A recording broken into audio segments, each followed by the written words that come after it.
A gente está estudando o catecismo, todos os anos a gente faz isso, e o catecismo ele é baseado em perguntas. Hoje a gente vai falar sobre uma pergunta, que é a pergunta 6, que é como glorificamos a Deus. Não sei se essa é uma pergunta que é sua também, que você se interessa, né? Espero que sim, e espero que a gente não tome ela como algo que a gente já sabe responder, né? Já sei glorificar a Deus, mas não, né? A gente precisa pensar um pouquinho sobre isso. No catecismo, como é pergunta, ele também responde. A resposta do catecismo fala que como glorificamos a Deus, ele diz, né? Glorificamos a Deus quando nos alegramos nele, amando, confiando nele, obedecendo à sua vontade, aos seus mandamentos e à sua lei. Ele traz aí 4 pontos, né? Que é alegria nele. Quando nós nos alegramos em Deus, nós glorificamos a Deus. Quando nós amamos a Ele, quando nós confiamos nele e quando nós obedecemos a Ele. Então, eu queria pedir para você abrir em Deuteronômio 11:1.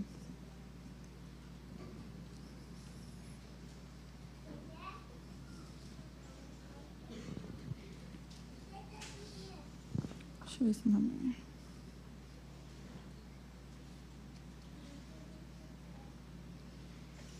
Deuteronômio 11. E aqui fica pequeno para mim. Se eu consigo abrir assim. Vou lá. Não, tem aqui escrito, né? Mas é que eu queria ver a versão, mas tá bom. Deuteronômio 11:1 diz o seguinte, é um texto bem conhecido, talvez vocês lembrem até de cor, que fala o seguinte: amarás, pois, ao Senhor teu Deus e guardarás as suas ordenanças e os seus estatutos e os seus juízos e os seus mandamentos todos os dias, na versão que está lá no catecismo. Vocês também podem abrir em João 14:21.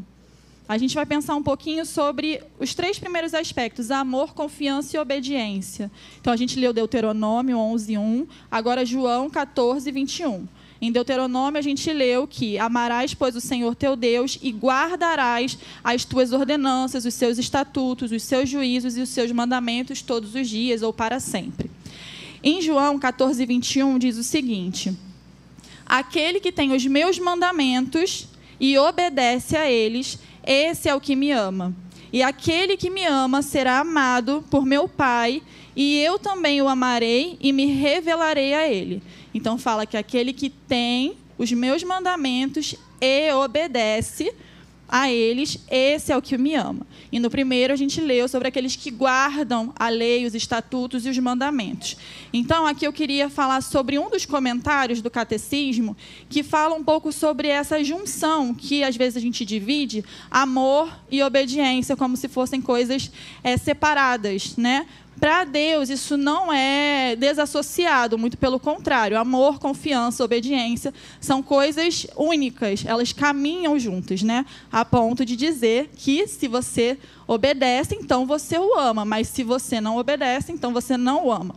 E aí no catecismo tem uma resposta de um dos comentários que ele fala como glorificamos a Deus. Aí ele diz, fazendo o que ele disse e crendo no que ele disse. Ele junta 2 coisas, fazer e crer. Não é uma coisa ou outra, são as 2 coisas. Para eu glorificar a Deus, eu preciso fazer o que ele diz e crer no que ele diz. Então, para Deus, pelos textos também que nós lemos, não existe separação entre amor e confiança e obediência. Essas coisas são indissociáveis, nunca andarão separadas na vida com Deus. Então, Deus ele não aceita, não reconhece, não valida um amor desobediente. Amor desobediente para Deus não é amor. Percebe? Amor desobediente para Deus não existe. Ele não reconhece um amor desobediente, ele não valida, ele não aceita, ele não recebe um amor desobediente. Então, se eu digo que amo a Deus, mas não guardo, não obedeço a sua palavra, não cumpro os seus estatutos e a sua lei, para Deus, eu não o amo. Então, é impossível desassociar amor e obediência para Deus, né? Mas, às vezes, a gente faz isso. Outro aspecto, também, o contrário é verdadeiro. Se ele não aceita um amor desobediente, ele também não aceita uma obediência que não seja por amor. Ele não recebe uma obediência que não parta, que não nasça do amor, da confiança e da alegria nele. E facilmente nós podemos ser pessoas obedientes, mas que não amam a Deus. Às vezes a gente cresce muito certinho, a gente sabe fazer certinho, a gente não quer conflito, então a gente obedece, a gente acata, a gente faz o que a regra manda, o que o pastor diz, o que a igreja solicita, mas não necessariamente isso é amor a Deus. Porque toda obediência para Deus precisa nascer do amor, da confiança e da alegria nele. Então, só nesse aspecto, o catecismo me fez pensar, né? Não sei quem está lendo, mas muitos não são daqui, então também não estão acompanhando, mas eu fiquei pensando, né, sobre esses dois riscos que nós temos: fazer, obedecer sem crer em Deus, ou crer sem fazer. Porque, como eu falei, na resposta ele diz, fazendo o que ele disse e crendo no que ele disse. Então, é possível eu fazer sem crer e eu crer sem fazer. E aí a gente precisa olhar para a gente, né, o que tem de implicação. Então, aí em Hebreus 12, 6, quem quiser abrir, pode me ajudar aí lendo, alguém que tem voz alta. Pode ler Hebreus 12, 6, e outra pessoa pode ler para mim bem alto, Mateus 7, do 22 ao 23. Quem vai ler Hebreus 12, 6? Já me diz aí. João. Mateus 7, 22, 23. Gustavo, você lê para mim? Pode ler, João. Hebreus 12, 6. Pois o Senhor disciplina a quem ama e Ih, botei errado, será? Não é esse, não. É sem fé é impossível agradar a Deus. É 11. É o 11, então, deve ser, né? Será que é 11, 6? É. Obrigada. Pode. Sem fé é impossível agradar a Deus, pois é necessário que quem se aproxima de Deus creia que Ele existe e recompensa os que o buscam. Então, aqui a gente está falando sobre o aspecto de fazer sem crer, que é possível. Nós obedecermos, fazermos coisas para Deus sem ter fé em nosso coração depositada em Cristo Jesus.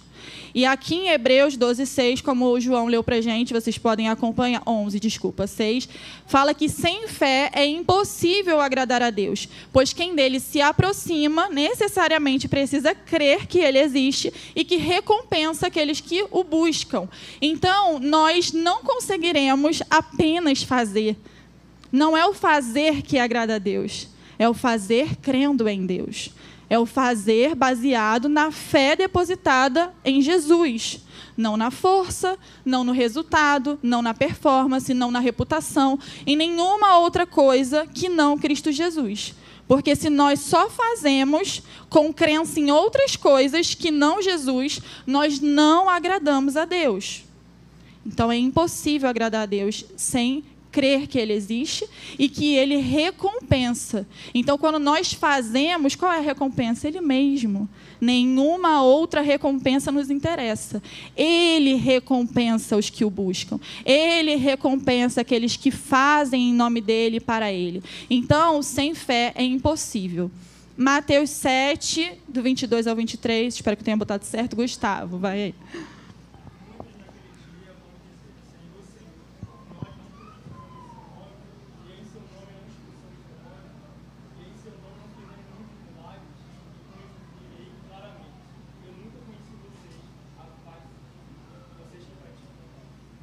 Texto bem conhecido, né? Jesus falando de pessoas que fizeram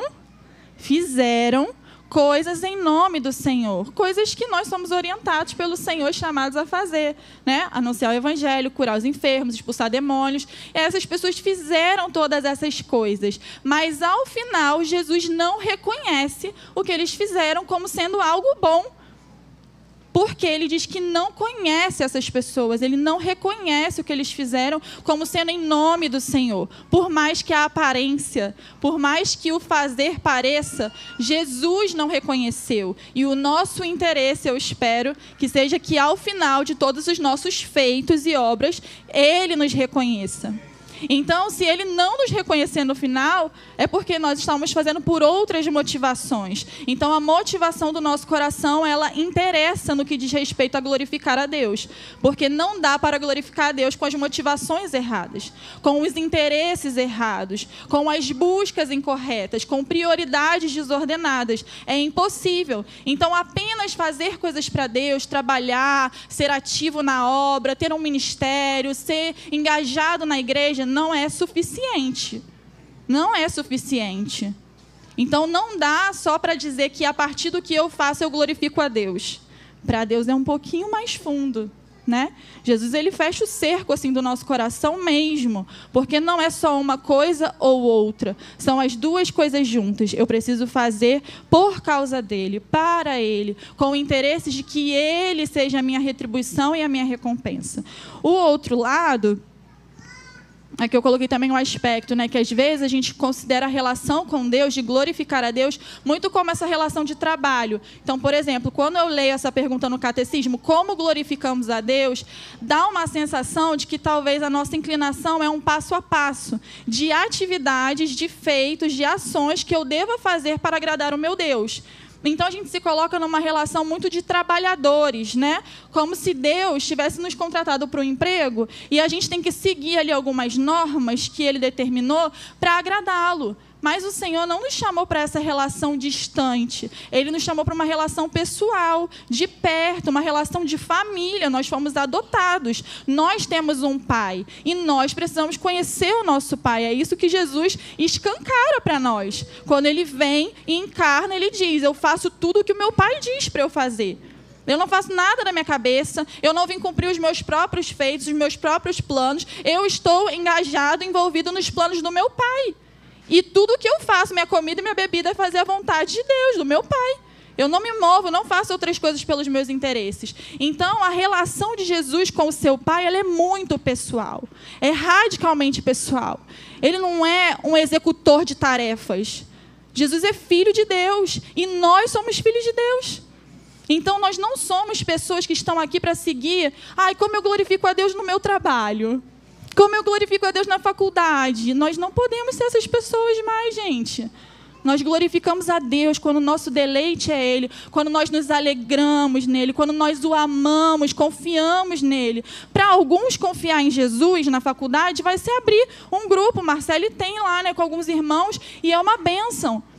Para outros vai ser conseguir entrar na faculdade, glória a Deus, isso já vai glorificar a Deus em outros aspectos. Entende? Não tem uma receita. Mas se você ama a Deus, se você confia nele, se ele é a tua alegria em todos os aspectos da tua vida, no teu dinheiro, na tua casa, no teu trabalho, com os teus filhos, com os teus amigos, com a comida, com a vestimenta, se ele é a tua alegria e tua satisfação, você certamente o glorificará. Mas se nós continuarmos perseguindo um aspecto que glorifica a Deus, nós podemos cair nesse erro, né, de pessoas que parecem glorificá-lo, mas que ao final não renderam glória a Ele. Porque a glória tinha a ver com outras coisas. Outro aspecto é o crer sem fazer. Outro perigo do nosso tempo, né? Vira e mexe, às vezes a gente fala sobre isso, de pessoas que foram feridas porque faziam muito, estavam muito envolvidas, e aí elas são feridas e magoadas, decepcionadas pelas pessoas, não por Deus. Perceba, não foram decepcionadas por Deus, foram decepcionadas pelas pessoas. E aí elas querem levar uma vida de fé sem fazer nada. E é impossível. Tiago 2, 26, Daniel vai ler para mim. Mateus 25, 37 ao 40. Marcos Felipe, lê aí para mim, por favor, depois do Daniel. Tiago 2, 26. Agora eu quero falar sobre o crer sem fazer. 2, 26. É.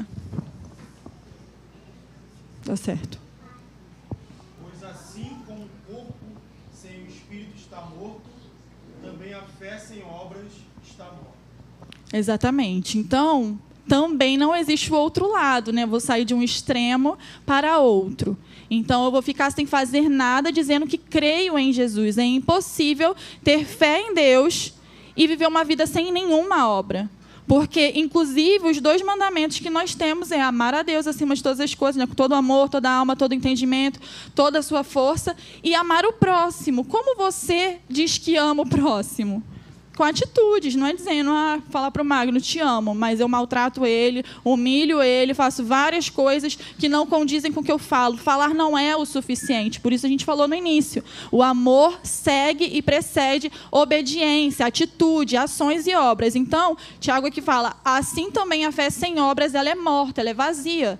Não existe fé estagnado, inerte, esperando que outros façam. Você foi alcançado pelo Senhor e você agora participa do seu reino aqui na terra e você representa Ele e você trabalha também. Então, Deus também não é avesso a trabalho. Ele não é avesso a trabalho. Ele nos chama para trabalhar com Ele, junto dEle, participando da sua obra, do seu plano. O Felipe vai ler ali Mateus 25, do 37 ao 40, para a gente ver como as obras para Jesus é uma coisa importante.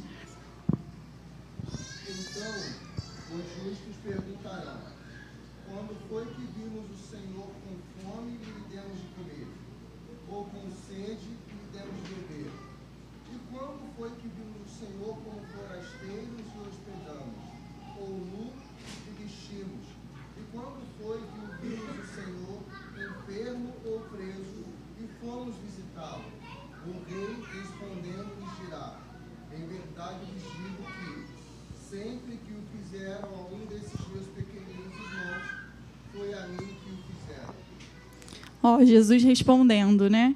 Que quando fizeram a pequeninos irmãos essas coisas, deram de comer, vestir, acolheram, é como se tivessem feito a Ele, e Ele retribui isso. Então, Jesus considera as obras importantes. Nós fomos chamados para andar sobre as obras as quais Ele já de antemão preparou. Nós fomos chamados para dar frutos. Nós fomos chamados para ser sal e luz na terra. Então, nós fomos chamados para as boas obras. Então, nós precisamos, sim, fazer coisas para Deus. Estarmos envolvidos no plano de Deus. Trabalhar para o Senhor, para a obra dEle, nesse mundo, em favor do próximo, anunciando o Evangelho. Então, glorificar a Deus não envolve só dizer, eu amo o Senhor, eu me deleito nele lá no meu quarto. Que bênção, graças a Deus por isso. Mas não para no seu quarto. Você precisa testemunhar ao mundo de quem você nasceu de novo. Você precisa frutificar no mundo. As pessoas precisam ver as obras para quê? Para que elas falem parabéns? Não. Para que elas vejam o Filho de Deus. Para que elas exaltem o Senhor. É Ele quem nos diz isso. Para que vejam Ele em você. E você não faz isso fazendo nada, né? Você faz isso crendo e fazendo. As duas coisas juntas. Então, não é possível glorificar a Deus, se essa pergunta é nossa. Como glorificamos a Deus? Fazendo nada? Impossível. Só com discurso? Impossível. São as duas coisas. Nós cremos nele e nós fazemos o que ele nos diz. E aí, quando ele nos diz, né, no primeiro mandamento, amarás, pois, ao Senhor teu Deus de todo o teu coração, de toda a tua alma, de todo o teu entendimento, de todas as tuas forças, é como termos o cerco da nossa vida completamente fechado. Porque se eu quero glorificar a Deus, eu não posso glorificá-lo com parcialidade. Não dá para glorificar a Deus com parcialidade. Não dá para glorificar a Deus com um pedaço de você. Não dá para glorificar a Deus com o coração, mas não com o entendimento.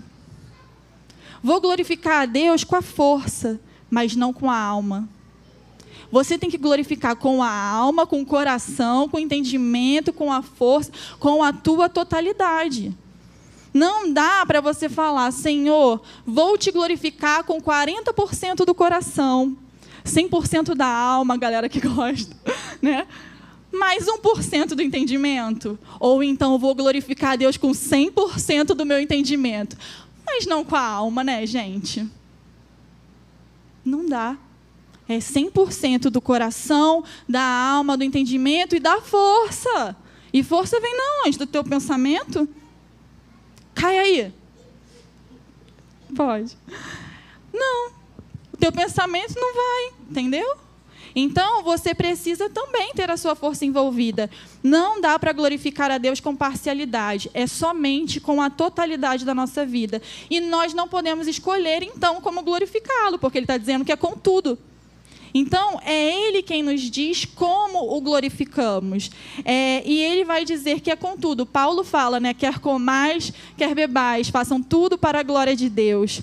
Todas as coisas, das mais simples às maiores, das coisas mais básicas e essenciais às mais extraordinárias, das coisas mais visíveis, mas também as invisíveis, das que estão nítidas, mas das que estão dentro, as que os homens veem, mas as que os homens não veem. Só é possível glorificar a Deus com a totalidade do nosso ser. E aí é quando Deus nos pega, né, gente? Deus adora fazer isso, né? É quando Ele nos pega, porque se essa pergunta é nossa, vocês desejam me glorificar? Vocês querem mesmo me glorificar? A pergunta do catecismo é para você? É para a Jéssica? É para a Amanda? É para a irmã Adriana? Nós estamos nos perguntando como eu te glorifico, Senhor? Porque se for, Ele vai começar a nos dizer, vocês precisarão dobrar todas as coisas a mim.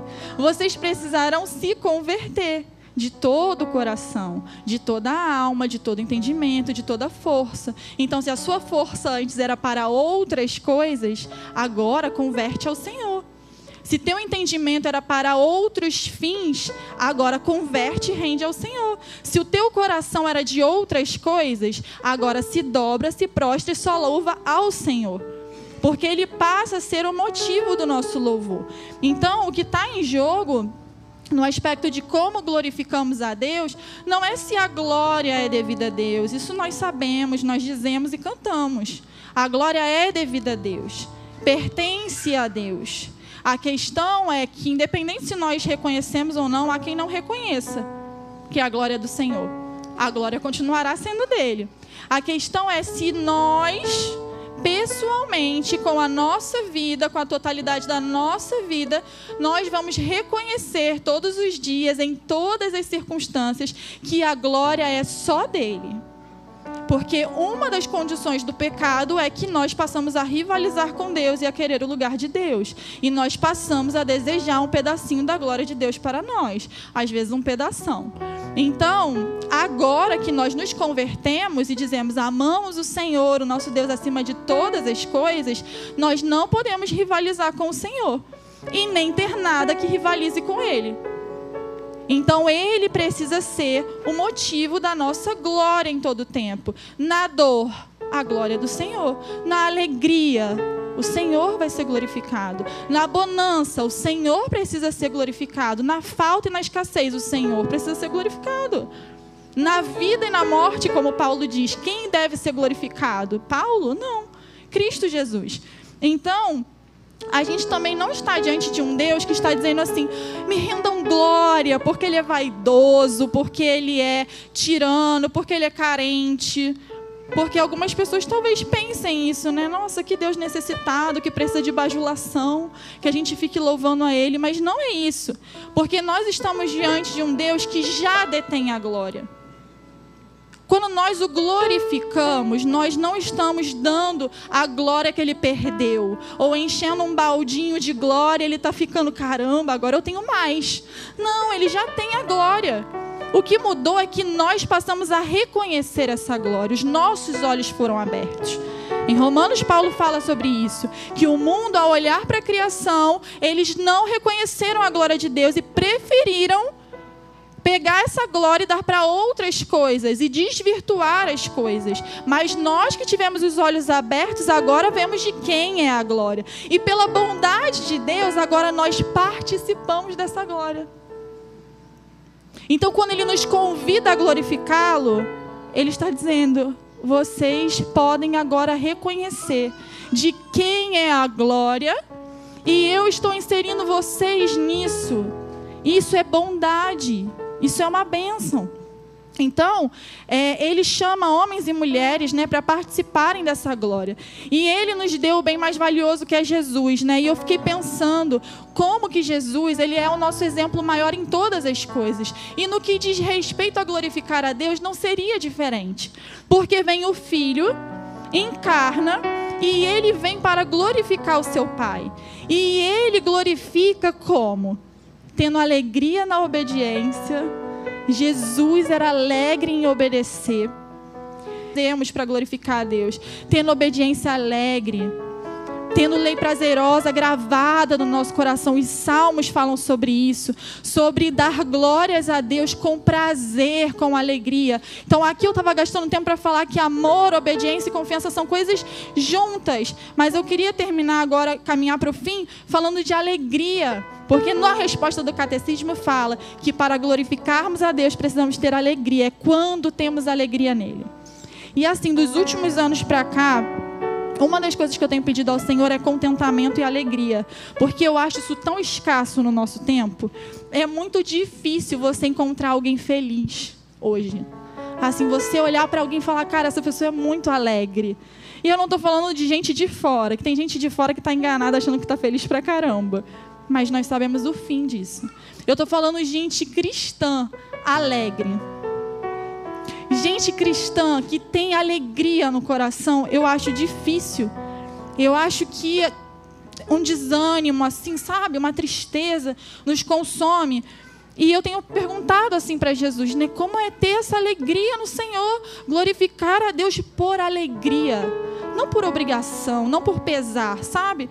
E aí, tem um aspecto que o John Piper fala, que ele fala assim: tantas vezes as pessoas acham que estão glorificando a Deus porque elas estão curvando seus pescoços e fazendo coisas chatas e horríveis que odeiam, porque de outra forma Deus iria feri-las. Às vezes as pessoas fazem as coisas para Deus achando que estão o glorificando porque acreditam que Ele vai dar mais do que é bom, e elas querem mais do que é bom. Só que ambos esses egoísmos santificados, faço isso para ser protegido por Deus, faço isso para ser promovido por Deus, não significam realmente glorificar e amar a Deus. E aí eu fiquei pensando sobre isso, como para nós glorificar a Deus e ter alegria na vida parecem coisas que conflitam. É como se nós, cristãos, começássemos a acreditar que a gente precisa fazer uma escolha. Ou eu sou feliz ou eu sigo Jesus. Ou eu tenho prazer na vida, ou é abnegação, e o que eu vou encontrar é só sofrimento seguindo Jesus. Isso impregnou assim na nossa cabeça de um jeito que eu percebo que a gente desassocia que glorificar a Deus é gozar de alegria, é encontrar a alegria. Que glorificar a Deus é sinônimo de prazer. Nós, por algum motivo, seja lá o engano que Satanás colocou no coração humano, passamos a acreditar que, cara, Deus quer só que glorifique a Ele, mas Ele não está interessado na minha alegria. E aí, eu fiquei pensando sobre isso, né? Que na percepção de muitos de nós, a glória de Deus é como se fosse uma questão que impede a nossa alegria. Como se estivéssemos diante dessa escolha que eu falei, que diz ou a sua felicidade ou a glória de Deus. Ou uma vida prazerosa ou uma vida para Deus. Ou ter todas as coisas boas ou ter Jesus. Olha que loucura. Ou ter todas as coisas boas ou ter Jesus. Como se houvessem coisas boas que não fossem em Jesus. Mas nós estamos impregnados disso. E não existe conflito algum entre a nossa felicidade e a glória de Deus. Essa distorção foi Satanás quem colocou no coração humano, mas que não é verdade. Porque uma vez que Deus, e tão somente Deus, é a fonte da alegria, do prazer, da satisfação, nos atrelar a Deus é o bem maior que Deus poderia nos dar.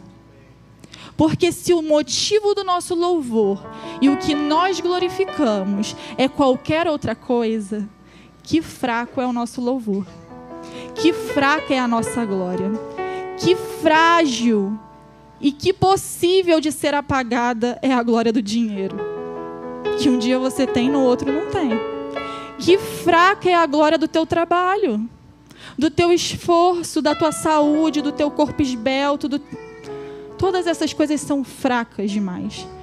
Se Deus colocasse o nosso motivo de dar louvor e glória ao nosso casamento, dias maravilhosos existem, mas dias terríveis também.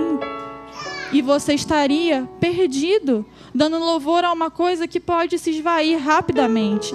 Então, a melhor coisa que ele poderia fazer era justamente fazer com que ele se revelasse, se magnificasse e vindicasse a ele toda a glória. Porque assim nós encontramos eterna alegria.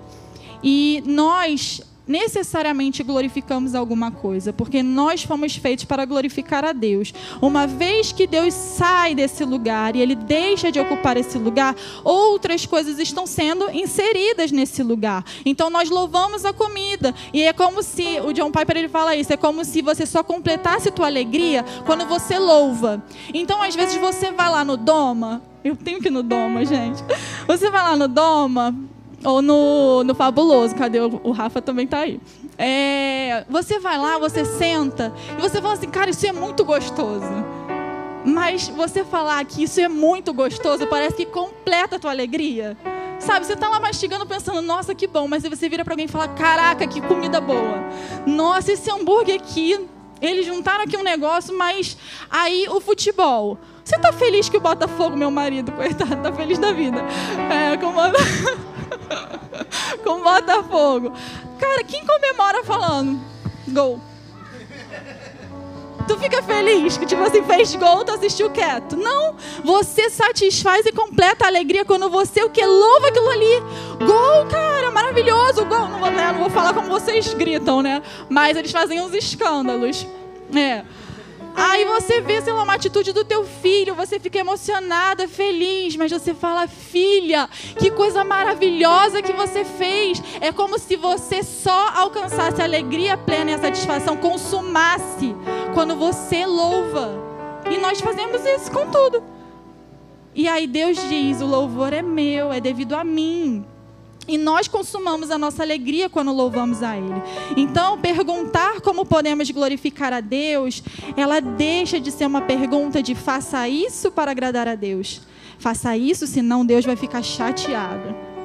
Perguntar como glorificamos a Deus passa a ter o sentido de como eu posso glorificar a Deus e finalmente ser aquilo que eu fui criado para ser. E finalmente eu encontrar a alegria para a qual eu fui criada. E finalmente eu ter satisfação na minha existência. Quando nós perguntamos como fazemos para glorificar a Deus, nós também estamos perseguindo a nossa alegria nele. Porque só é possível ser encontrada lá. Então, glorificar a Deus resultará sempre em prazer e alegria para nós. Todo mundo aqui já louvou a Deus. E quando você começa um louvor sincero no seu coração e glorifica a Deus, seu coração é guiado a muito mais. Então, é para isso que nós fomos feitos. Em Salmos 16, 11... o salmista diz, né? Tu me farás conhecer os caminhos da vida, na tua presença a plenitude de alegria, à tua direita há delícias perpetuamente. E eu queria terminar lendo aqui Filipenses 1. Vocês podem abrir aí comigo, por favor.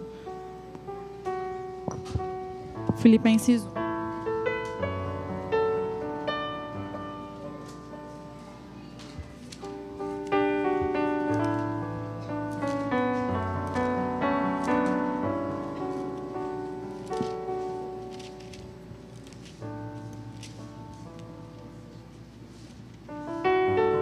Filipenses 1, eu vou ler do 12 ao 26 com vocês.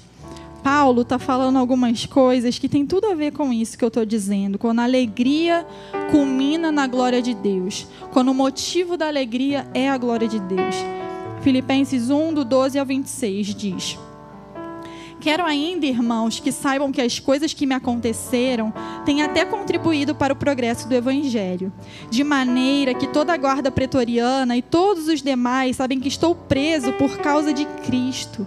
E os irmãos, em sua maioria, estimulados no Senhor por minhas algemas, ousam falar a palavra com mais coragem.